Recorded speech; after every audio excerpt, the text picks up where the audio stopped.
One day, at a house party, JP and his family are engaging in cheerful conversations. His sister Lily is busy making fortune origami and passing it to everyone. Suddenly, the immigration police barge into the house and restrain the entire family. JP and Lily try to reach out to each other when the screen goes blank. The following day, all immigrant families in America, including JP's, go into a frenzy because of the new law implemented by Governor Finn Harper. A no-tolerance policy has been issued against every single illegal immigrant and their children, even those who are born and raised in America. The illegal immigrants will be imprisoned, while their children will be deported back to their own countries. Until the next action is taken, they will be separated into groups and kept in camps. JP is separated from his family and sent to live in an open space with a bunch of strangers. After 2 days of living in the camp, he finally sees Lily outside. He tries to call her, but she is taken away on a bus. Meanwhile, several protests against the governor are being organized by the supporters of the Democratic Party.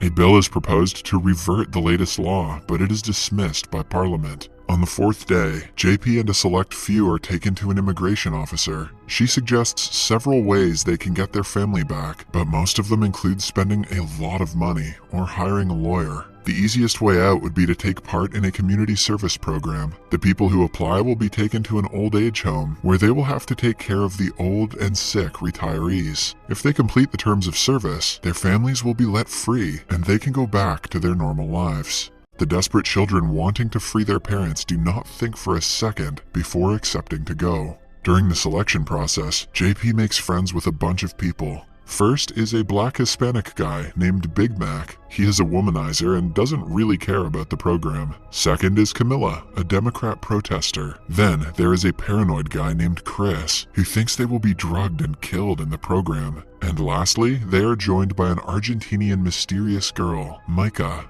At the old age home, they meet the founder, Eric Dane. He welcomes everyone in and thanks them for being active youths in society. He gives them a brief speech about the program being a learning experience for many children. They are then handed over to the security officers, Cynthia and James. During their stay at the establishment, the officers will be their babysitters. They will decide who gets to leave first and who doesn't. The participants are made to wear a tracker on their feet that will locate them at all times. The process is again very suspicious, but the newbies do not think much of it.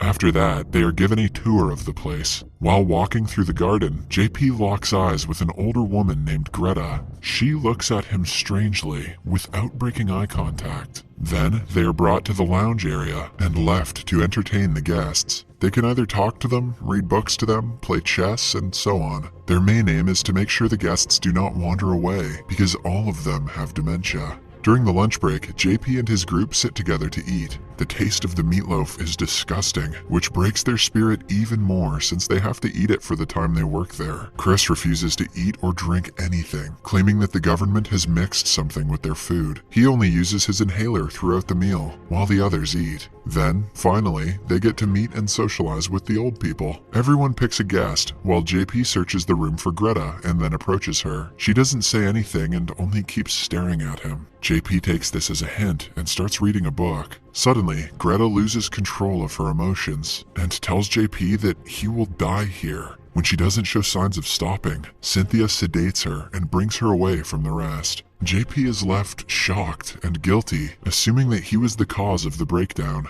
An entire day passes in the facility, but Chris still refuses to eat. The lack of nutrition causes him to turn more paranoid than he already is. He thinks the window on the back of the dining hall is one-sided, and someone is keeping an eye on them from the other side. The rest of the group doesn't believe him, so to prove himself, he tries to open the door. As a result, he is sedated and dragged away to the infirmary. Later that night, JP wakes up and goes to the toilet. On his way, he comes across an owl that flies away on seeing him. Seconds later, he hears a noise coming from the dark and sees a naked old woman staring right at him. She yells, "Virgil will set you free," and attacks JP. He freezes in shock until the security arrives and brings the woman away. They claim that she just ran away from her room, but JP can tell something is seriously wrong with her. The following day, work starts early. The security officer James calls JP racist slurs, which causes a slight argument between the two. As they are taking care of an old man, JP is attacked again. He falls unconscious and wakes up in the afternoon. To his surprise, Lily is also in the room. She reveals that she had been with him all along and asks him to just look harder. Suddenly, JP wakes up, realizing that it was only a dream. However, Lily's comment stays in his head for the entire day. Meanwhile, Chris has still not returned since he was sedated the last time. When Cynthia is asked, she reveals that he was sent back to the detention center for not being obedient. After she leaves, Big Mac bluntly claims that she is lying. He found Chris's inhaler in the hallways an hour ago, which means he is still in the facility. It is clear that the workers are hiding something from them. When it gets dark, Big Mac brings Greta to her friend Philip's room. He believes that spending time together will be a good bonding experience for two old people. However, as he is setting up the TV, something happens to Philip. His bones start cracking, and he falls off the bed. In only seconds, Philip goes completely out of control and acts like he is being possessed. His body folds into an inverted position, and he eventually dies. Big Mac is traumatized by what he had to see, but the cause of the death is declared heart failure. That day, Eddie calls James and JP into the front yard and introduces them to his pet owl, Virgil. This reminds JP of the first night he was attacked, but he doesn't think much of it. Eddie believes that JP can be a permanent employee like James and wants him to stay close. Although JP is not willing to be here permanently, he pretends to be interested in front of Eddie. Before leaving, Eddie asks them to hug because he knows they are not on good terms. JP takes this chance to steal the key to the tracker on his feet. He uses the key to unlock the tracker at night. At first, he goes to Mac's room and finds him enjoying a self-care day with face masks and music. Mac refuses to come outside, so JP moves on to Camilla's room. She also unlocks her tracker and goes to enjoy the night of freedom on her own. At last, JP is left with Micah. They steal alcohol and enjoy it inside the pool. JP is clearly interested in Micah, and she takes the hint. They flirt for about an hour before kissing and moving into her bedroom. The following morning, JP wakes up to an old lady beside him in the bed. He freaks out, but is soon told that she climbed in the bed randomly because of dementia. Later, JP is telling Mac about last night, but halfway through the story, discovers that he doesn't remember what happened when he got into bed. As he is trying to recall the incidents, he sees Greta playing with a fortune-telling origami. This reminds him of his sister, who used to frequently make the same thing for her cousins. JP asks the lady if someone gave it to her, but gets no answer in return. Suddenly, she holds his hands and starts shivering before the guards come to his aid and sedate her. JP and the rest of the group are talking about the incident when Camilla reveals that she doesn't remember anything from last night, as if she blacked out. They also discover a mark on her neck and theorize that she was sedated. When it gets dark, JP decides to search the facility. At first, he goes to the infirmary, where only the security guards are allowed to go. He approaches Greta and sees a butterfly tattoo behind her ears. The tattoo is identical to the one JP saw on his sister on the night their house was raided. It is now clear to him that the old lady he was taking care of is none other than his sister. However, before he can take any action, James finds him and knocks him out. The following day, the rest of the group is suspicious of JP's disappearance. They decide to snoop around Eddie's office to see if they can find something. Micah and Mac go inside, while Camilla stays outside to keep an eye on James. After searching around for a while, Mac finds the blueprint of some sort of grinding machine. They are almost caught when James comes into the room, but he fails to see them hiding in the corner. Somewhere else, JP wakes up in a wheelchair beside two people his age, but when they turn around, he is left speechless. One half of their face is old and wrinkly, while the other half is young.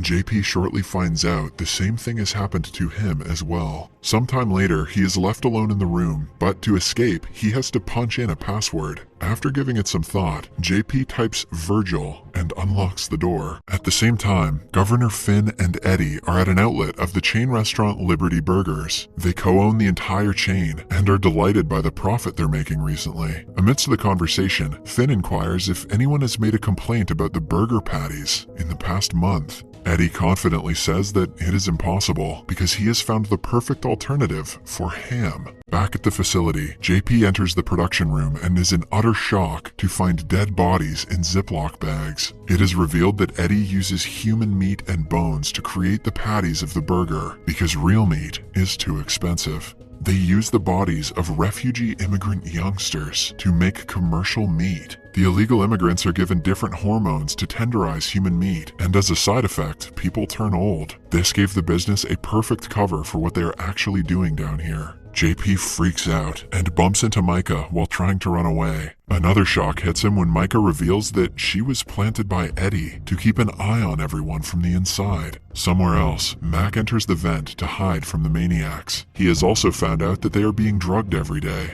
A while later, he reaches on top of Camilla's room through the vent and gives her a key to unlock her tracker. They go their separate ways to help JP from different sides. Camilla goes to the dining hall and finds out that Chris was right about the one-way window. However, before she can tell the others, she is knocked out. Upon waking up, half of her face has also aged. JP is by her side, telling her that they don't have much time. Although they are weak, they decide to plan an attack at night. At first, everyone, including the old people, make sure that Cynthia, Micah, and James are the only ones in the room. Then, they surround the three and proceed to attack them. JP tries to run outside, but while struggling against a guard, his urine bag is snatched away. He endures the pain and continues fighting. Eventually, Mac and the rest of the old people run outside, while JP, Camilla, and Lily end up in the production room. There, they find Chris, who is still alive. Suddenly, Eddie makes an attack, blaming JP for ruining everything. Since JP is weak, he is easily overpowered and put on the platform to be turned into ground meat. But at the last second, Camilla saves him. After that, Chris's bones start crackling. He grows aggressive and unstoppable because of the hormones. In an instant, he snaps Eddie's neck and kills him. As JP and the group walk away, Eddie is ground into thin meat. In the last scene, it is reported that Finn has fled the country and the entire burger chain has been stopped. JP's mother is let free.